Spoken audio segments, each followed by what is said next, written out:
What's going on, everyone? Welcome back. Today we've got our Week 7 NFL game picks, outright versus the spread, along with our locks of the week. So make sure to tune in. If you enjoy, hit that like button, subscribe, give us a follow on Twitter at AllDayPigskin to continue interacting with us there.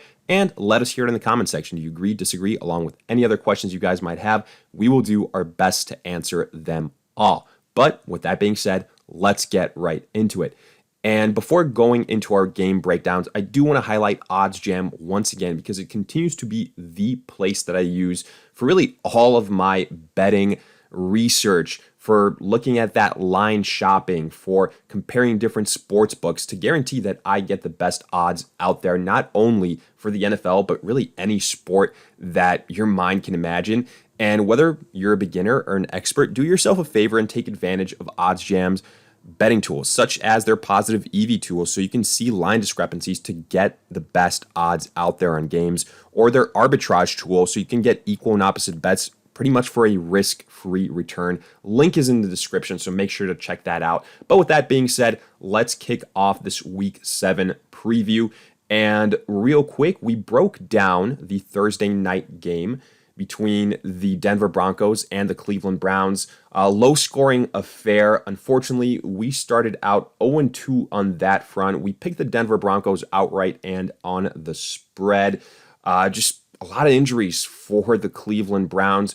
We thought that could potentially be the deciding factor. Now, don't get us wrong, it was a close game, 17-14, but the Browns did, for the most part, control that game. So, the end result might be a little bit misrepresentative of that, but we did hit on the under in terms of the total points, so that was nice to see. Moving on to our Sunday games, we begin with the Cincinnati Bengals at the Baltimore Ravens, divisional clash here. The Bengals 4-2 after beating down the Detroit Lions, and the Ravens 5-1 lead the division after they absolutely, I would say surprisingly so, blasted the LA Chargers. That wasn't even a game, so kudos to them.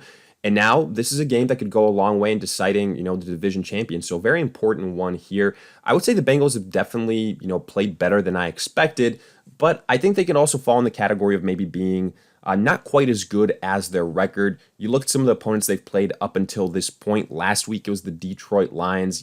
Not all that impressive. They're a winless team. But kudos to the Bengals. At the end of the day, Joe Burrow has gotten steadily better every single week, in my opinion. Joe Mixon has played very well on top of that. And the defense hasn't, been a huge Achilles heel either. So that's nice to see. But in my opinion, the Baltimore Ravens simply are one of the better teams that the Bengals are going to face up until this point. Quarterback, in terms of what Lamar Jackson can do and how defenses have to prep for him, I give the advantage there. Yes, the Ravens are banged up at the running back position, but when you have to account for Lamar Jackson, I think you kind of forget about that. As far as offensive weapons, look, again, probably the Bengals actually have the advantage with guys like Jamar Chase, T. Higgins, Tyler Boyd, Joe Mixon, but don't sleep on guys like Rashad Bateman, Mark Andrews. Marquise Brown has been very, very good this season when he's, not dropping deep touchdown passes. But that's happened less than we expected, so that's been nice to see. The Ravens defense also not the worst in the world. I think this will be a close game. Don't get me wrong. I think it'll be back and forth. It's a divisional clash. I don't see this game being a blowout one way or the other, but I do think it being a home game for the Ravens as well. I'm going to give them the slight advantage here. I think that they get it done late, and Lamar Jackson is the reason why. Give me the Baltimore Ravens to win outright. On the spread, however, the Ravens are at -6. I think that number is a little bit too high. I wouldn't be shocked if this is a series that is split. I think it'll be a true test here for the Bengals, how good they really are. But like I said before, they haven't really been getting blown out in too many games. They've played better than I expected. And with this being a divisional clash, Joe Burrow slowly getting a little bit better and better, I'm actually going to take the Cincinnati Bengals on the spread there. Afterwards, moving on, we have got the Washington football team at the Green Bay Packers. Washington 2-4, losing the Kansas City Chiefs. No major surprise there. And then the Packers 5-1, dominating, owning, if you will, the Chicago Bears yet again last week. Again, no shocker there. And here, I think it's probably going to go a similar type of way for Green Bay. I've been saying it since the start of the season. Washington offensively is just way, way too inconsistent. And the problem is Taylor Heineke, whether Washington wants to admit it or not, he just can't put together a full game, a full 4 quarters of playing consistent football. And that's the issue there. Antonio Gibson also banged up with that shin injury, not 100%. He is expected to play, but he's a big part of that offense. And when he can't play to his potential, I think that's an issue. The Washington defense has been absolutely atrocious. We thought that defense would be the catalyst for this team. That has not been the case at all. And I think at home, the Packers with Aaron Rodgers, Devontae Adams, Aaron Jones, are going to be able to take care of the Washington football team. Too much firepower, and I don't see Washington hanging in there with the Green Bay Packers. I will take the Packers at home to win this game. Now, on the spread is where it's a little bit interesting because the Packers are at -9.5. But, I look at what Washington has done against, some of the better teams so far that they have played, namely look at the Kansas City Chiefs this last week. And that was a game where, the Chiefs pulled away as it progressed, and I kind of see that happening here. I try and maybe tease that number down versus Green Bay to like closer to -7, something like that. But even at it being at -9.5, it's under double digits. I would go with the Packers there. Afterwards, we've got the Atlanta Falcons at the Miami Dolphins. Look, the Falcons are coming off the bye week, while the Miami Dolphins, boy oh boy, losing to the Jacksonville Jaguars. That's about as bad as it can get. They're 1-5. The Falcons are 2-3. And there's so many rumors out there about Miami. Do they trust Tua being their franchise guy? Deshaun Watson potentially to Miami. That's still all up in the air. I don't, think anything is going to happen. So Matt Ryan versus Tua, that's what this boils down to. Calvin Ridley will be returning in this game for the Falcons. That's a huge win for them. Potentially getting Russell Gage back as well. The defense is an issue, though. But it's not like the Miami Dolphins, have been all that great offensively. I do think Tua is a better option at quarterback than what they had before. But, offensively, the Dolphins, the rushing attack, it's not there. Wide receiver-wise, they're banged up. No Will Fuller, Devontae Parker, his status up in the air. That kind of leaves Jalen Waddle and then, Mike Gesicki. So here, I'm going to go with the quarterback that I think is, as flawed as the offense is in that of the Atlanta Falcons, and I still think they've been underwhelming and disappointing. I have more faith in Matt Ryan than Tua, and especially in moments where it comes to delivering clutch throws and, being able to air out the ball successfully. So I'm going to go with the Atlanta Falcons here. They are actually underdogs in this game. The Dolphins are at -2.5. So I'm going to go with the Falcons outright and on the spread. Then another divisional clash. We've got the New York Jets at the New England Patriots. The Jets 1-4. They're coming off the bye week, while the Patriots 2-4. Man, they were in a hell of a game versus the Dallas Cowboys, ultimately coming up short in overtime. But look, this is actually the second time these two teams have played. The first time, the Patriots took care of business versus the Jets like we all expected. And honestly, I don't think that this time around should be any different. Now, for what it's worth, I will say I do think the Jets have offensively gotten a little bit better since then, namely Zach Wilson maybe getting a little bit more comfortable, Jamison Crowder returning. But at the end of the day, I still don't think the Jets are, in the position to beat the New England Patriots here, especially in Foxborough. I like the New England Patriots. I think this is going to be a low-scoring game, kind of ugly, and then the Patriots eventually kind of pull away by, between anywhere 7 to 10 points. So that's kind of what I'm riding with here. The Patriots are favored, obviously, at -7. I honestly think that number maybe should be a little bit higher. Yes, I understand Mac Jones kind of inconsistent, rookie quarterback as well. You're going to have ups and downs. And, there's no elite playmakers offensively for the Patriots, especially at wide receiver. But they've still been able to get it done, and you can make the case as well there for the New York Jets. I trust the Patriots defense a lot more so. I trust Bill Belichick a lot more so. And as crazy as it sounds, I trust Mac Jones more so than Zach Wilson, who last time he played the Patriots couldn't stop throwing interceptions. So give me the Patriots here to win this game outright. The spread, -7, I actually don't think it's all that high, so I will go with the Patriots there as well. Moving on, we have got the Carolina Panthers at the New York Giants. The Panthers 3-3 on a 3-game losing streak, and that's what happens when you play actual opponents.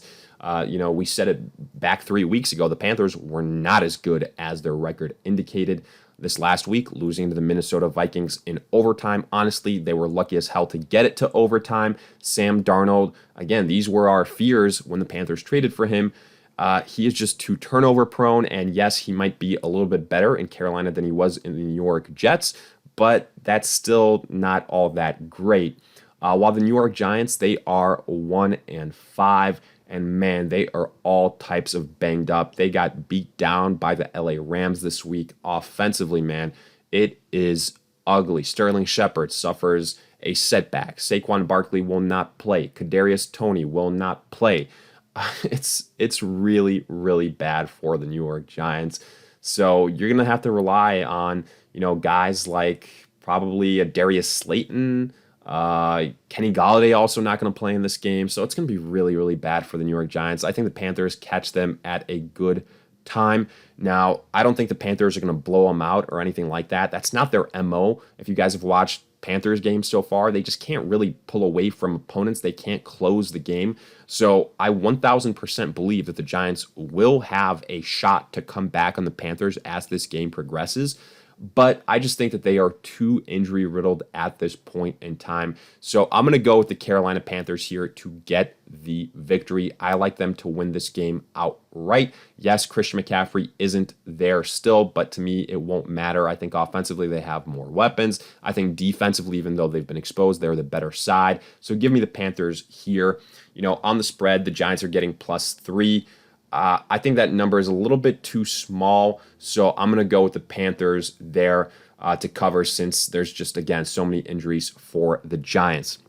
Then we have got the Kansas City Chiefs at the Tennessee Titans.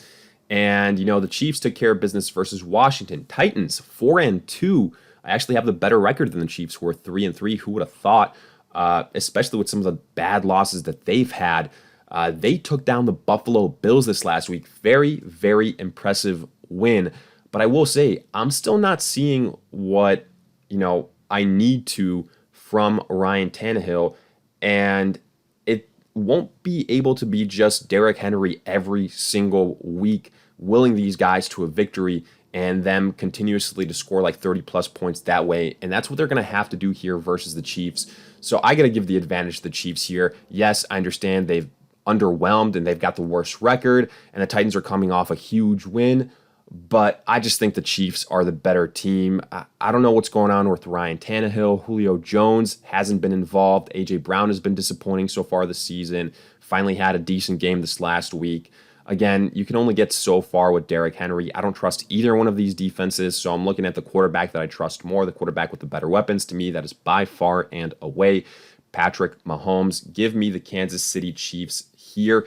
The Tennessee Titans at home are at +5.5, so bettors would agree that you should go with the Chiefs outright like we suggested. On the spread, +5.5, I don't think that's that big of a number. I'm going to go with the Kansas City Chiefs to cover that spread there. Again, just don't believe in Ryan Tannehill at this point in time. Then we move on to the Philadelphia Eagles at the Las Vegas Raiders. The Eagles are 2-4 after losing to the Tampa Bay Bucks. The Raiders 4-2 after beating the Denver Broncos this last week. This is a home game for them. I really don't expect all too much in this game. I think it could potentially be one of the lower scoring games that we have on the week. The Eagles, that's kind of just been their MO. Don't score a lot of points early in the games. It kind of takes them a while to get it going. Offensively, as far as pass catchers are concerned, Eagles don't have anybody, folks. I mean, it's Devonta Smith whenever he gets involved, but he's a rookie. He's still inconsistent. The Eagles just traded Zach Ertz to the Cardinals, so it's Dallas Goedert left at the tight end position. And then, I mean, they just refuse to utilize Miles Sanders and Gainwell, so I can't really even say anything about them. The Raiders, new interim head coach, obviously with all that drama from a couple of weeks ago. But hey, they played well this last week, got a victory. I think they can get the victory here as well. I don't love this matchup. I could see the Eagles kind of hanging in there and making a game late. I don't see this being a blowout one way or the other. Derek Carr, his weapons, you could argue they're inconsistent as well with Ruggs, with Edwards. I would like to see Darren Waller get a little bit more involved here. I think he's been kind of underutilized so far, other than like that week one performance. I think the Raiders need to get him more involved. But I like offensively what the Raiders have more so. I trust Derek Carr, especially passing the football more here than Jalen Hurts. Yes, Hurts can do some really nice things with his legs, but when you've got no weapons, it's tough to just put it all on your shoulders. That offensive line also kind of struggling. I'm going with the Raiders here to win this game. The spread at -3, I don't think it's a huge number. They're at home. I'm going to ride with the Raiders on the spread as well. Then we go to the Detroit Lions at the LA Rams, the double revenge game. Jared Goff versus Matthew Stafford. Boy, oh boy. Does that really mean anything? Probably not, because the Detroit Lions are 0-6, still haven't gotten a victory, while the Rams 5-1. Again, they took down the New York Giants. The Lions losing to the Cincinnati Bengals. I think this game could get ugly. I think it could be one of the ugliest games on the week. And, it's got an extremely high spread here. The Rams are favored by by 15.5, spread at -15.5. That is a crazy, crazy number. And honestly, I think it's warranted. I think Matthew Stafford is going to carve up this Detroit Lions defense that's been getting absolutely dominated every single week. And offensively, the Lions, they're banged up at the wide receiver position. Jared Goff hasn't looked good. I think this Rams defense is absolutely going to kill the Lions. I'd be shocked if the Lions put up more than 10 points here. And I think the Rams can run all over them. I think they can pass all over them. Matthew Stafford knows this team so well. I expect a big, big win for the LA Rams. Give me the Rams to win this game. And as crazy as it sounds, give me the Rams to cover the spread and win, anywhere between like 16 to 21 points. So I'll take the Rams there. Then we go to the Houston Texans at the Arizona Cardinals. The Texans 1-5 got absolutely demolished by the Indianapolis Colts. Tyrod Taylor still, not returning, so continues to be Davis Mills, who isn't the answer at quarterback. Cardinals, the lone undefeated team in the NFL. Boy, oh boy. And we have got another, technically revenge game here. We've got not Deshaun Watson. We have got DeAndre Hopkins and J.J. Watt here. Again, not that that means all too much. At the end of the day, you look at the quarterbacks, Kyler Murray versus Davis Mills. You look at the weapons, like Brendan Cooks versus, DeAndre Hopkins, Christian Kirk, N.J. Green, Rondell Moore, James Conner, Chase Edmonds. Additionally, Zach Ertz now. Huge advantage to the Arizona Cardinals defensively. I think the Cardinals can have a good game here. The only question you really need to ask yourself is how much do the Cardinals win by? Because the Cardinals outright is going to be a pretty easy and popular pick. On the spread, though, they have the largest spread here at -17.5. That's a huge, huge number. I'm tempted to go with the Houston Texans on the spread here. Maybe the Cardinals have come out slow, something like that. But I just haven't seen enough from the Houston Texans, and I got to go with the Arizona Cardinals here. I don't believe in Davis Mills. If it's me, I'm probably not touching the spread, honestly. And I would just probably look at the Cardinals outright, even though the odds on that aren't going to be all that great. But yeah, if you force me to pick here, I'm going to go with the Arizona Cardinals on the spread. I think the Houston Texans with Davis Mills are not a good football team, period. Then we have got the Chicago Bears at the Tampa Bay Bucks, another big time spread. The Bears 3-3, big time underdogs, losing to the Green Bay Packers. The Bucks 5-1 after beating the Eagles. Bucks favored by 12.5. They were at minus 12.5 here at Tampa. They will be without Gronk. They will be without Antonio Brown, so they are a little bit depleted. But we say this all the time. The Bucks have one of the deepest offenses in the NFL. I mean, Mike Evans, Chris Godwin. They'll be all right at wide receiver. Tight end, you've got O.J. Howard, Cameron Brate. They'll be all right there. Leonard Fournette's been playing great. Tom Brady has been awesome, honestly. The Bucks defense can be had in the secondary, but do you believe in Justin Fields and that offense and Matt Nagy to really get that done? I think this offensive line is going to be absolutely overwhelmed by the Tampa Bay front. The Bears running the football, that's kind of been able to open some things up for Justin Fields. They're not going to run the football versus the Tampa Bay Buccaneers. Bucks best run defense in the NFL. They're going to shut that down. They're going to make Justin Fields beat them through the air. Allen Robinson hasn't been able to get it done. I really don't think Fields is going to have enough time. I like the Tampa Bay Bucks to win this game outright. No question about that. The spread is where it gets a little bit interesting. The Bucks are at minus 12.5. If you guys remember, last time the Bucks and the Bears played, it was last year in Chicago. Bears upset the Tampa Bay Bucks, got after Tom Brady continuously, time after time, hit him. And, those are usually the type of teams that can slow down Tom Brady and give themselves a chance to beat the Tampa Bay Buccaneers with Tom Brady. But I just don't see it happening here. I'm going to go with the Tampa Bay Bucks. I think Brady, since last year, this team's gotten so much better. He's gotten a lot more comfortable, and this game's in Tampa Bay. I think that offensive line is going to get overwhelmed. So I'm going to go with the Tampa Bay Bucks on the spread as well. Then, looking at Sunday Night Football, we have got the Indianapolis Colts at the San Francisco 49ers. The Colts 2-4 after beating the Houston Texans. The 49ers 2-3 coming off the bye week. Jimmy Garoppolo is expected to return in this game. That's, big for the 49ers.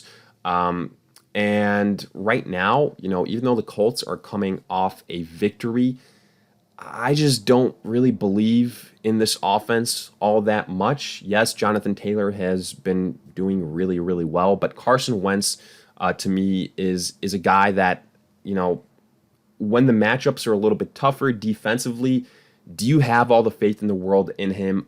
I tend to say no. I think Jimmy Garoppolo being back in this offense for the 49ers is a good thing. I think this team plays better with him under center. Trey Lance just a little bit too young, too inexperienced, maybe, next year or something like that. But I like the 49ers in this game. I like them to win outright now. I think it'll be a close back and forth game, which is why I think this is actually not the worst game to kind of hedge your bets on. Maybe Jimmy Garoppolo won't be 100%, something like that. The Colts, they're, a team where if they lose, usually it won't be by too much. They kind of keep it close. I could see this game going either way. I think, again, it's going to be predicated so much on how Jonathan Taylor is used and whether he has success. Seemingly, these last couple of games that the Colts have been successful in, it's because Jonathan Taylor has been unleashed. I think that'll be the determining factor here. The 49ers at minus 3.5 on the spread. I'm actually going to take the Colts on the spread there. And like I said, kind of ensure our bet that way. And then finally, Monday Night Football, we've got the New Orleans Saints at the Seattle Seahawks. So the Saints 3-2 coming off the bye week. The Seahawks 2-4 after losing to the Pittsburgh Steelers. It was a game that was close, but ultimately I do think the better team won. Now, as long as Seattle is without Russell Wilson, I just, it's tough for me to go with them. Now, to be fair, the Saints, they've got the ultimate, potential equalizer under quarterback. They have got the one, the only Jameis Winston, who can absolutely keep any team, opposing team in the game. So, that's something to consider, I guess. The Seahawks are at plus 5.5. I actually think that's a decent number. And, I'm probably going to take them on the spread because, again, I don't necessarily believe in this New Orleans offense with Jameis Winston under center. Yes, they've got a good defense, but I think, Geno Smith is a guy that can kind of sort of keep the Seahawks in the game and prevent a big blowout. We'll see. I'm interested to see what happens with Alex Collins, whether he plays or not. And my problem is that with Geno Smith under center, guys like a Tyler Lockett maybe won't be utilized as much. And, this offense just not quite on that same level. The Seahawks do get the home field advantage. If it was a quarterback for the New Orleans Saints that wasn't Jameis Winston, that was, a guy that took care of the football a little bit more so, I'd be going with the New Orleans Saints here to cover on the spread. I do like them outright, don't get me wrong. But, maybe trying to account for the Jameis Winston factor, I'm actually going to go with the Seattle Seahawks at plus 5.5 on the spread there. But with that, we wrap up our pick'ems. Now looking at our locks of the week, let's start with the New England Patriots versus the New York Jets. It already happened once this year. The Patriots beat the Jets. I think it'll happen once more in New England. Give me the Patriots to beat the Jets one more time. Afterwards, we go to the Detroit Lions versus the LA Rams. This one is simple. I think the Detroit Lions right now really can't stop anybody. This, you could argue, is one of the best teams they've played so far. I think this gets ugly. I like the LA Rams to win this game. Next up, Arizona Cardinals versus the Houston Texans. Give me the Arizona Cardinals. Davis Mills under center versus potentially the MVP and Kyler Murray. It's pretty simple. Arizona to win this game. And then Tampa Bay versus the Chicago Bears. Give me Tom Brady here. I think he's going to bounce back versus the Bears compared to what we saw last season. And I think this Bears offense just won't be able to overcome this Tampa Bay defense. I don't trust Justin Fields enough. I don't trust the offensive line enough. The point being, give me the Bucs to win. But with that, we wrap up our locks of the week as well. And as always, if you guys enjoyed, hit that like button, subscribe, give us a follow on Twitter at AllDayPigskin to continue interacting with us there. Let us hear it in the comment section. Did you agree, disagree, along with any other questions you guys might have? Again, make sure to check out OddsJam to get the best betting odds out there. Link in the description. But in the meantime, we'll see you guys in future videos.